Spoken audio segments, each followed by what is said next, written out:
오늘은 이제 유착성 관절낭력, 이제 뭐 쉽게 얘기하면 그 오십견이죠. 이게 오십견인데 우리 수술방에서 자주 보잖아요.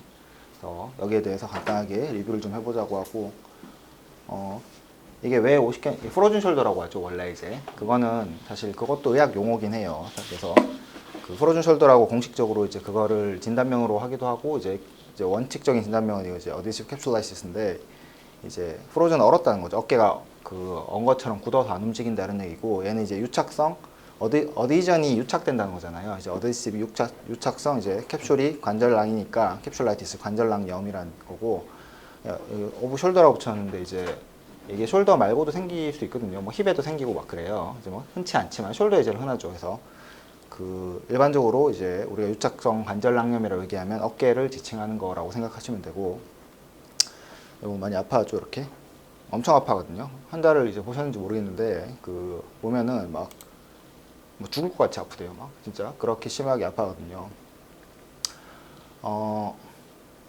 보면은 이제 그냥 보통 이제 제너럴 파퓰레이션, 이제 일반 전체 인구를 얘기하는 거죠. 인구에서 대개 한 2에서 5% 정도 빈도로 발생한다고 이제 되어 있고, 근데 이제 뭐 이렇게 얘기하는데 실제로 이게 이제 나이대가 올라가면 훨씬 많아지죠. 그리고 제가 늘 환자를 많이 봐서 그런지 모르겠는데 외래에서 정말 많거든요. 정말 진짜 전체 외래 보는 환자 중에 한 10%는 오십견인 것 같아요. 진짜 너무 많아서 이게 맞는지 좀 애매하고, 10% 넘는 것 같아요. 그리고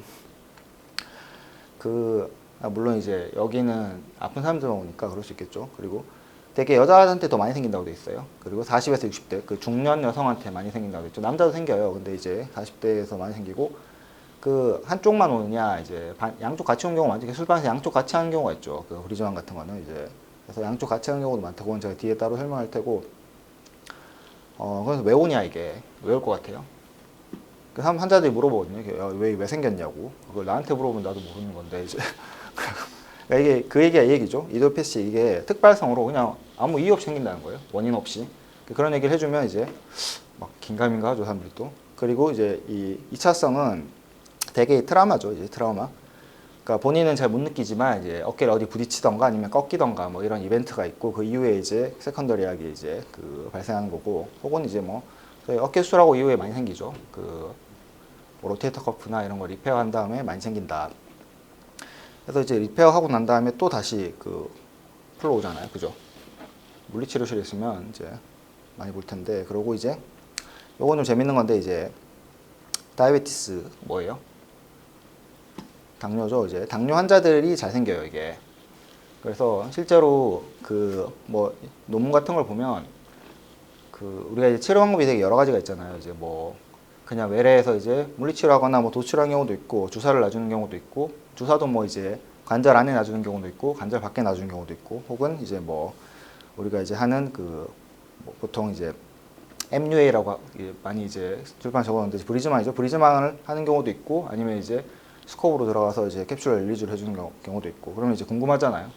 왜 이 사람은 브리즈만을 하고 저 사람은 뭐 캡슐 릴리즈를 하고 저 사람은 주사만 놔주고, 막 그런 생각 해본 적 없어요? 그죠? 왜 그럴 것 같아요? 이제 원인이 있는데, 다들 이제 인디케이션을 저희가 잡는데, 실제로 이제 이 당뇨 있는 사람들은 다른 치료보다 이제 스코프로 캡슐 릴리즈를 해줄 때 좀 더 예후가 좋다라는 연구가 있어요. 뭐 다른 것들도 마찬가지인데, 이제 뭐 그 사람이 이제 환자 캐릭이죠. 이제 뭐 얼마나 빨리 회복하고 싶어 하는지 뭐 이런 것도 중요하고, 혼자 운동을 열심히 할 만한 캐릭인지 아닌지 뭐 이런 것도 중요하고, 뭐 이제 그런 여러 가지. 근데 되게 이제 뭐 수동적인 조작을 해주면은 되게 드라마틱하게 좋아지잖아요, 환자들이. 그래서 그런 거가 있기 때문에 이제 좀 선호도가 있는 거고. 요거 이제 아까 제가 특발성으로 생긴 경우랑 2차성으로 생긴 경우인데, 보면 어깨에 들어올리는 게 이제 135도 미만이라고 돼 있죠. 대개는 이제 사람마다 달라요. 뭐 가볍게 오는 경우, 이게 스테이지가 있거든요. 이제 가볍게 오는 경우는 한 160도 정도로 걸리는 사람도 있고, 어깨의 모션이 예를 들어서 AFF라고 하는데, 안테리어 포워드 플렉션이라고 하는데 몇 도예요, 그래? 생각해보면 되잖아요. 팔을 이렇게 앞으로 들어올리는 거죠, 이렇게. 몇 도일 것 같아요, 이게? 180도라고 이제 하는데, 실제로 우리가 이제 어깨 관절에서는 이제 글레노후메럴 조인트, 즉 이제 위에 있는 팔이랑 그 스캐퓰라 사이에서 이루어지는 각도는 한 160도 정도예요. 그러면 나머지 20도는 어디서 충당하냐? 이제 스캐퓰라의 모션이 같이 생기는 거거든요. 근데 그냥 우리가 겉으로 봤을 때는 이제 그걸 일일이 나눠서 체크하기 힘드니까 그냥 180도로 얘기하는데 되게 이런 식으로 표현하면 이거 180도 기준으로 하는 거예요. 그럼 실제로 이제 135도라고 하면 이게 되게 안 되는 거거든요. 한번 해봐요. 135도 몇 도일 것 같아요? 한번 해봐요. 그거는 90도인데. 그거보다 조금 더 올라간, 네, 그 정도죠. 실제로 저러거든요. 이제 보통 이제 한쪽만 오는 경우가 많기 때문에 외래에서 만세를 해보라고 얘기하면 환자가 막 한쪽 팔을 막 못 올리죠. 막 올리려고 하는데 되게 계속 보면 재밌긴 한데 아무튼 그래요. 그리고 이제 한 달에 또 이제 호소하는 게 이거죠. 그 리미티드 레인지 오브 모션, 우리가 보통 ROM이라고 표현하는데 이 글레노후메럴 아까 얘기한 이제 위에 있는 휴메러스랑 글레노이드 사이에서 이제 아티큐레이션에 이제 이 뭔가 이제 ROM에 제한이 생긴다. 이거를 이제 호소라고 뭐 다른 원인에 의한 거는 이제 배제를 해야 된다. 뭐 이런 얘기 적혀 있는 거죠. 그리고 이제 이 세컨더리하게 생기는 경우는 똑같아요. 이제 같이 이제 ROM에 제한이 오는 건데 이 뭔가 트라우마나 서저리 혹은 이제 다른 아스라이티스나 뭐 우리가 알 수 없는 다른 원인에 의해서 알 수 없는 게 아니고 이제 다른 뭔가 원인이 있어서 이제 거기에 따라서 이제 2차적으로 오는 경우를 세컨더리하게 온다 이렇게 얘기를 하는 거고 아까 위에 거는 특발적으로 이디오패시하게 오는 거고 그래서 보면 이제 뭐 사람들이 이제 뭐 다 조사를 해봤어요. 이거 이제 리뷰 저널에서 나온 건데 이거 보면 트라우마 뭐 있죠, 서지컬. 이 트라우마 있을 경우에는 뭐 이 되게 뭐 이제 20% 정도 생기는 것 같다. 뭐 이런 얘기가 있고 여기도 뭐 40명 중에 31명 뭐 이런 식으로 뭐 적혀 있고 여기 보면 호르모널이라고 적혀 있는데 이제 뭔가 호르몬 장애가 있을 때 이제 생기는 경우가 이제 제일 먼저 적은 게 약간 DM이죠, DM. 당뇨가 있을 때 뭐 한 되게 10% 정도 생기는 것 같더라. 이 사람은 4% 정도 생긴다. 뭐 이런 여러 가지 10% 이렇게 적어놨고 뭐 타입 2일 때 10%다. 뭐 ACTH 디피션시 있을 때 이거 이제 다 호르몬이죠. 그 메아소체이션 하는 거.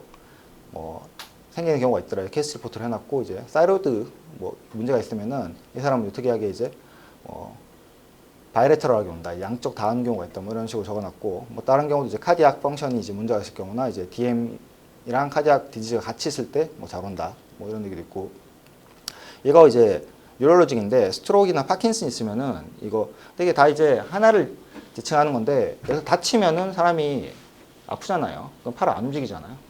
관절은 우리 안 쓰면 굳거든요. 이게 이제 프로즌 숄더인데 다치면 당연히 굳을 것 같고 얘도 이제 뉴럴로직하게 파킨슨이 있거나 스트로크 있으면 사람들이 뭔가 둔하잖아요. 뭐 이렇게 잘 못 움직이고 이러다 보면 굳는 거예요. 그래서 스트로크 있으면 여기 보면은 이제 50% 정도 생긴다. 돼 있죠. 엄청 높은 빈도고 다른 거는 이제 뭐 그런데 그러면 이제 호르모널하게 왜 생기냐? 얘는 뭐 다친 것도 아니고 팔을 움직이는데 제한이 없는데 왜 생기냐 이런 의문을 가져볼 수가 있죠. 이제 그건 이제 뒤에서 잠깐 언급하겠고 뭐 다른 거 이제 말리가넌스가 있거나 아니면 드럭 릴레이티드 이제 듀피트렌 알아요 이거? 듀피트렌 뭔지? 제가 지금 술방에서 한번 릴리즈한 적 있는데 뒤에서 제가 사진 보여줄 텐데 이제 손가락에 그 여기 아포뉴리시스 코드가 있어서 여기가 뭔가 굳어 오는 거죠. 그래서 손이 이렇게 컨트랙처가 좀 생기는 거예요. 하나만 생기기도 하고 여러 개가 생기기도 하는데 이거죠 이거 이런 식으로 이렇게 뭔가 이제 코드가 이렇게 굳어가지고 이렇게 만져지고 얘가 안 펴지는 거예요.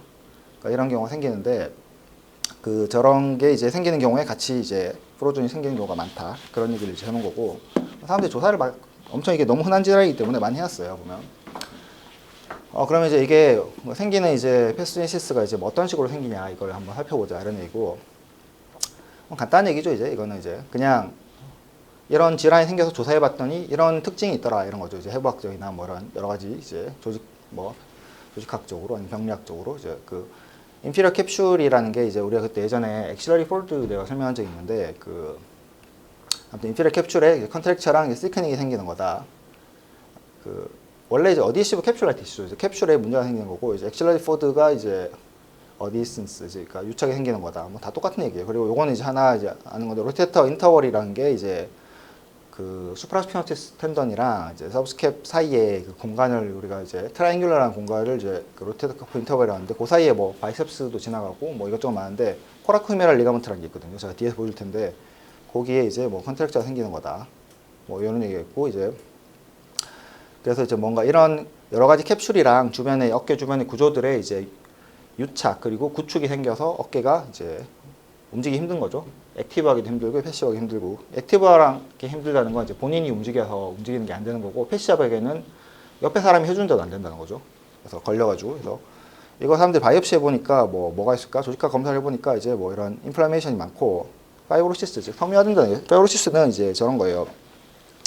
우리 다치고 나면 피부에 이제 흉터 생기죠. 그 스카링인데 이제 그게 이제 파이브로시스 형태처럼 된 거예요. 상처 조직이 생긴다는 거예요, 결국은. 그래서 이게 점점 이제 뭔가 섬유화돼가지고 유착해서 굳는다 이런 얘기고. 이제 아까 제가 그 당뇨랑 연관성 많다고 했는데 왜 그러냐면 이제 글루코즈가 이제 당이죠, 당. 당이 우리 몸에서 이제 당 조절이 안 되는 거잖아요, 당뇨가. 뭐 그게 어떤 원인에 의해서건, 뭐 타입 1이든 타입 2든 이제 근데 이제 그런 게 이제 많이 이제 액세시브하게 이제 컨센트레이션이 된다는 거죠. 쌓이면은 콜라겐이 이제 크로스링킹이 생긴다는 거예요. 그래서 뭐 이건 이제 복잡한 얘기인데 아무튼 결과적으로 해서 이런 이제 글루코즈가 그 조직에 이제 이런 콜라겐화를 유발해서 조직이 변상이 생기는 거고, 그럼 결국 그러면 이제 이게 듀피트렌도 이제 이런 건데 같이 잘 생기는 거죠. 뭐 이게 어깨만 쌓이진 않을 거니까. 그리고 요거는 이제 뭐예요? 요거 트리거 핑거죠. 수술 많이 하잖아요, 우리. 트리거 핑거는 이제 이렇게 손가락 굳는 거죠. 그래서 굳는다기보다는 이제 여기 이제 풀리가 있는데 여기 이제 텐던이 지나가는 거 주변에 이제 하이퍼트로피가 생기고 이제 그 인플라메이션 생겨가지고 걸려서 안 펴지고 그런 거죠. 그래서 트리거라는 게 있죠. 방아쇠죠, 방아쇠. 방아쇠 이제 당기는 모양처럼 손가락이 된다는 거고, 이것도 이제 잘 생긴다. 당뇨 있으면 이런 거 다 잘 생긴다. 당뇨가 이제 뭐 단순히 뭐 합병증이 엄청 많아요, 당뇨가. 뭐 눈에 이제 혈관이 막 증식돼가지고 그런 문제도 생기고, 뭐 신장도 문제 생기고, 뭐 여러 가지 굉장히 많이 생기는데 그 정외과적으로 또 이런 문제들이 생길 수 있다. 요거 이제 스테이지죠. 스테이지인데 요 그림 보면 편한데 이제 이렇게 되는 거예요. 처음에 이제 요건 이제 밑에 거는 다리고 위에 거는 이제 증상의 정도인데, 증상이 제일 심한 게 요거 프로즌 상태고, 이제 프리징은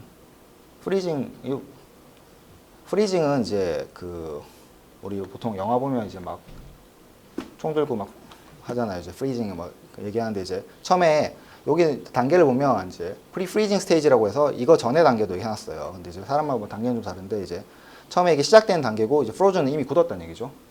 그러고 이때가 제일 심하다. 그리고 이제 thawing은 뭐예요, 이거? 영어로 무슨 뜻인 줄 알아요? 그 얼음 같은 게 녹는다, 융해된다는 뜻이죠, 이게. 그러니까 이제 융액이라는 건데 이게 많이 쓴다는데, 그러니까 아무튼 그래서 가장 심한 게 이제 프로즌인데, 이게 여기 보면 이제 12개월이랑 6개월 사이죠. 근데 이거는 일반적인 거고, 어떤 사람들은 막 12개월에서 막 한 24개월 사이에 이제 프로즌 상태가 생기기도 하고, 심하면 뭐 거의 한 4년까지도 가요, 이게. 심한 경우에는 이제 4년까지도 하고, 대개는 이제 2년 사이에 이제 그러니까 0에서 24개월 사이에 이렇게 진행되는 거고, 한 1년 지나면 슬슬 나아진다. 근데 사실 이게 그리고 다시 오는 경우도 있거든요. 그러면은 결국은 환자는 한 몇 년 동안 계속 이러고 있는 거예요. 자기 어깨가 안 움직이고 막 이게, 근데 이제 사실 안 움직이면 상관이 없는데 너무 아프거든요, 이게 진짜. 막 근데 저는 이제 아직 나이가 안 돼서 경험해 본 적은 없는데 진짜 너무 아파요, 이게. 심지어는 30대 후반에도 오는 사람이 있어요. 그래서 막 자기가 나 나이가 이렇게 젊은데 왜 왔냐고 막 이러는데, 이건 다른 원인이 있겠죠. 근데 이제 그런 사람도 있다. 50견이고 50살에 오는 건 아니고, 이제 이런 여러 가지 이제 50살에 잘 와서 이제 그런 질환명이고, 보면 이제 뭐 이렇게 돼 있죠. 이제 뭐 신호비염이 이제 빨개지고, 뭐 이렇게 로테이크 오프 인터벌이 이제 컨트랙션 되고, 이게 다 똑같은 얘기예요. 이런 단계인데 이제 하나 기억할 건 이제 일반적으로는 이제 한 1년 전 정도 때 가장 통증이 심하다. 환자는 이제 자기가 아프기 시작한 거예요. 와요. 오면은 이제 어떤 사람들은 이제 그냥 괜찮겠지 하다가 한 이제 2년째 오고 막 이래요. 그러면 이제 치료를 해야죠, 이거는. 그래서 요거는 컨트롤터럴은 이제 반대쪽 얘기하는 거죠. 알아요, 이거 단어? 같은 쪽은 입실레터럴이라고 하고, 컨트롤터럴은 반대쪽인데, 이제 한쪽이 이제 있을 때 반대쪽까지 같이 생기는 경우가 많고, 이제 대개는 6개월에서 이제 7년 사이에 이제 한쪽이 오면은 반대쪽도 같이 생기는 경우가 많다고 되는데, 이제 그러면 환자는 이런 거죠. 양쪽이 같이 오면 처음에 왼쪽이 아팠어. 좀 나아진 것 같아. 근데 갑자기 오른쪽이 또 아파. 그럼 양쪽이 다 아파 이렇게 오는 거예요. 그러면 이제 양쪽 다 치료해줘야겠죠. 뭐 이런 게 있고, 아무튼 재미없는 거는 지나갔고, 근데 오늘 시간이 거의 다 됐네. 요거 보면 이제 나이트 페인인데 제가 이제 사진 하나 따온 건데 밤에 보면 이제 밤에 잘 때 아프다 이 얘기인데 환자들이 가장 호소하는 게 두 가지. 밤에 너무 아프대요, 어깨가. 밤에 죽을 것 같이 아프대요. 그 나이트 페인이죠. 이제 그 어깨가 이제 밤에 너무 아파요. 특히 그쪽으로 이제 눕지를 못해요, 막. 뭐 어찌할 바를 몰라서 그것 때문에 잠을 못 자는 거예요. 그 정도로 아프고, 요건 이제 페인풀 리스트릭션인데, 아이고. 보면 이제 액티브나 패시브하게 우리가 모션을 취할 때 이런 이제 제한이 있다는 거고, 요거는 이제 포워드 플렉션, 익스터널 로테이션이죠. 실제로 가장 흔한 게 이제 익스터널 로테이션 이거죠, 이거. 팔 이렇게 했을 때 위로 드는 건데 이게 안 된다는 건데 환자는 사실 익스터널 로테이션에 대해서 컴플레인이 별로 없어요. 왜냐하면은 그 행위를 많이 안 하거든요. 살아가는데 별 불편함이 없어요. 근데 이제 팔 들어 올리는 건 문제가 되고 실제로 불편을 호소하는 거는 그 인터널 로테이션이죠. 왜냐하면은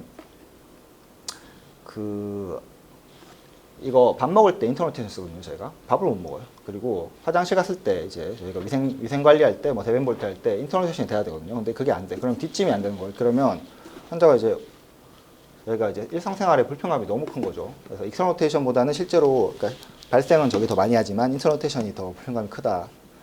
그래서 이거 진단은 그러니까 여기 인시디어스 온서지라고 돼 있는데 이 이디오패시한 거는 이제 그냥 천천히 생기는 거예요, 이렇게 점진적으로. 그래서 점진적으로 점점 심해지고 이제 밤에 통증이 심하고 이런 이제 증세가 있고 진단은 그럼 어떻게 하나?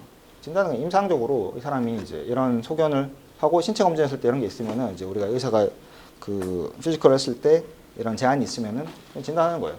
뭐 다른 거 아무것도 필요 없어요. 뭐 영상도 필요 없고 진단하는 데는 이제 다른 건 다 보조적인 단계고. 이건 이제 언더라인 컨디션이 있을 수 있다는 거죠. 그 보면 어디 갔냐? 예, 글렌후메럴 이제 아크로미오 그러니까 AC 아스라이티스 얘기한 거죠. 우리 수술 이것도 많이 하는데 여기 보면 이건 제 환자인데 제 환자 사진 따온 건데 여기 보면 이제 그 클라비클이랑 디스타 클라비클이랑 아크리움 사이에 공간이 좁아져 있고 뭔가 이렇게 밑에 뼈가 튀어나와 있고 이런 H 조인트. 이 사람도 그 아스라이티스가 있으면서 지난주에 수술했던 사람인데 그 캡슐 그러니까 어디에서 캡슐라이티스가 같이 있던 사람이거든요. 프로진 숄더가. 그래서 이런 게 있으면 같이 생긴 경우가 많고 혹은 이제 그 로테이터 커프 테어가 있으면은 이거 생기겠죠, 당연히. 로테이터 커프 테어가 있으면 통증 왜 생겨요? 혹시 아는 사람 있어요? 그냥 뭐 좀 인대 찢어졌는데 시간 지나면 뭐 좋아지는 거 아닌가? 왜 아프지 그게? 이렇게 생각할 수 있는데 이제 그 힘줄이 신경이 많이 분포하거든요. 그러면은 이게 이제 원래 위치에서는 괜찮은데 찢어지면은 자꾸 근육이 수축하기 때문에 당겨져요. 이렇게 점점 커지잖아요. 근데 그러면은 이제 그 스트레칭 되면서 너브가 이리테이션 되는 거예요. 그것 때문에 통증이 생긴다고 이제 일반적으로는 이제 가장 많이 뭐 가설은 되게 많아요. 뭐 거의 이제 뭐 파열이 돼서 뭐 인플라메이터리 뭐 사이토카인 같은 게 모여서 이제 뭐 염증을 유발해서 통증을 유발한다 뭐 이런 얘기도 있고 막 되게 얘기는 이제 가설은 많은데 그게 가장 주요한 원인이고. 이제 그럼 이제 로테이터 커프 테어가 생긴다. 그럼 아프잖아요. 아프면은 팔 안 쓰잖아요. 그러면 이제 어깨 굳는 거예요. 그냥 당연히 이제 오는 거고. 요거는 이제 다른 거죠. 저희가 그 경추 쪽에 이제 뭔가 문제가 생기면은 팔로 뻗어가는 이제 레디에이팅 페인이라고 해서 그 레디에이팅 페인은 레디큘로패시가 뭐예요, 이거?